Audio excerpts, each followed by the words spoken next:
Most organizations say they value feedback. They put it on posters, discuss it in meetings, and include it in performance reviews. Yet when difficult conversations arise, many people avoid them. We worry about creating tension, hurting feelings, or being misunderstood, so the conversations that matter most often get delayed or never happen at all. But trust grows where honest conversations live. The strongest teams don't treat feedback as an occasional event reserved for problems. They make it a regular part of how they work together. When feedback becomes normal, it stops feeling like criticism and starts feeling like collaboration. The reality is that offering feedback isn't always the hardest part.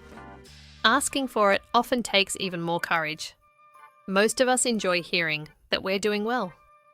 Few people actively seek out blind spots or uncomfortable truths. Yet growth is almost always found on the other side of those blind spots.